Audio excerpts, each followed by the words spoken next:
willing to engage in illegal actions.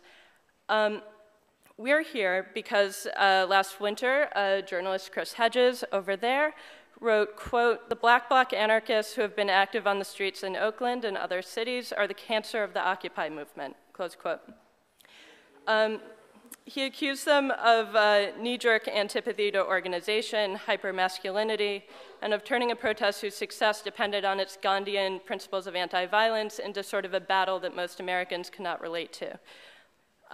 David Graeber, who some of you may know, an activist and anthropologist, author of Debt, all-around Occupy guy, countered that the black bloc is a tactic, not a group, and that Hedges put fellow activists in danger by singling them out to be excised from the movement.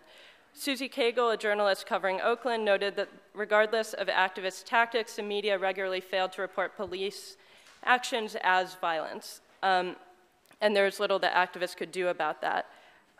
She also noted that black blocs in many instances helped the larger protest, for instance, by cutting through a fence to get people out of a kettle.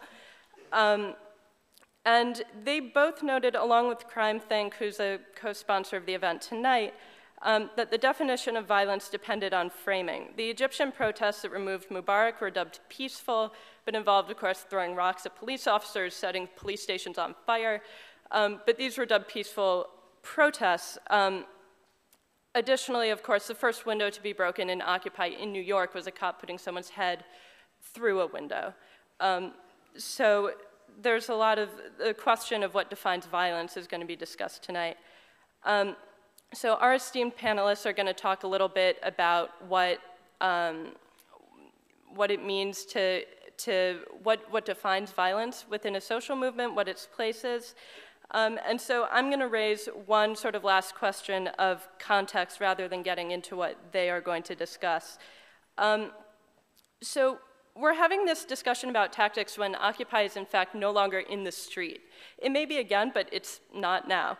And it's a little difficult to have a discussion of appropriate tactics without a sense of the context in which you're going to deploy them. Occupy has been ideologically diverse from the get-go. It admirably drew a cross-section of the country, and it, from the get-go, included anarchists, socialists, and sort of labor people used to a higher degree of sort of organization, and a lot of liberal students, working people who may not have a huge amount of experience on the left, but were very committed to the movement. And they're typically sort of disillusioned with Obama, unhappy with Wall Street.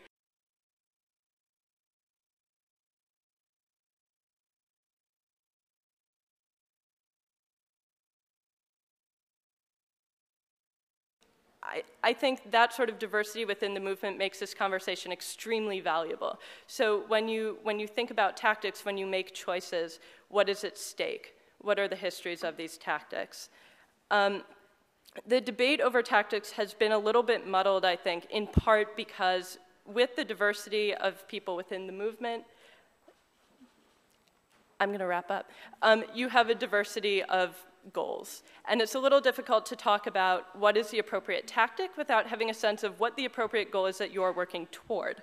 And so I would say that now as we begin, discussing tactics between people with fairly different ideological orientations probably and what they want out of Occupy, it may in fact raise the question, and perhaps this will be brought up in the questions, if Occupy returns to the street, it's not clear to me how we'll continue this discussion here without the discussion that has long been avoided within Occupy, which is, what are we fighting for? What are the specific things that we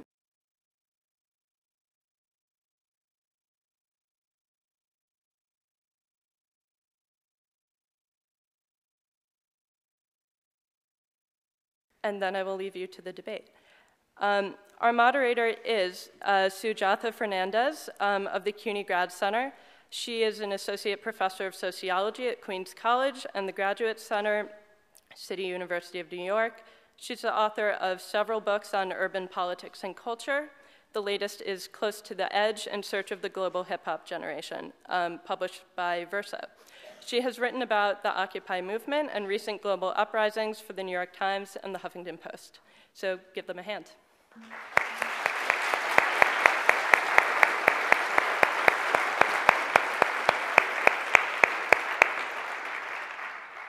Thank you, Sarah.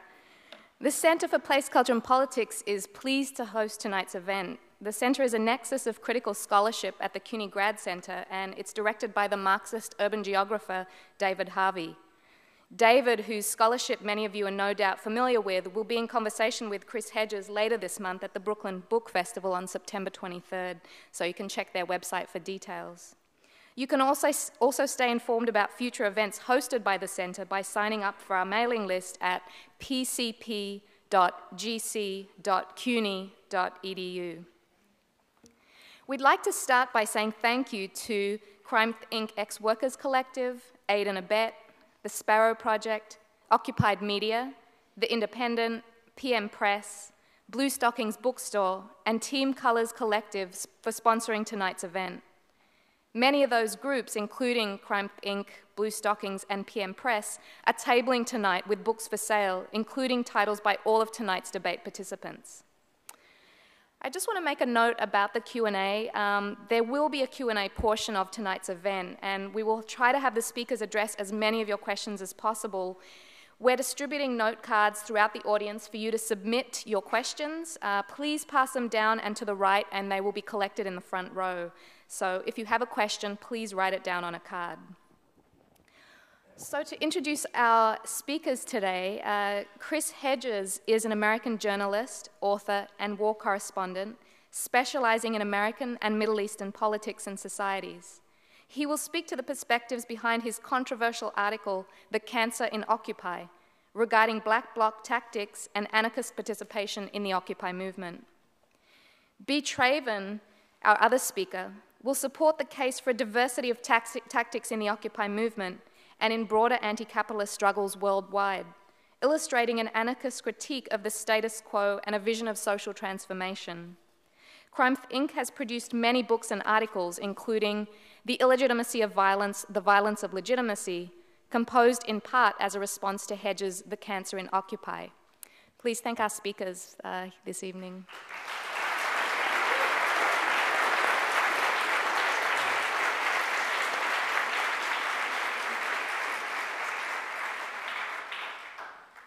Hi, I'm really happy to be here with y'all. Oh, sorry, I was going to do an introduction before you. Please. Sorry.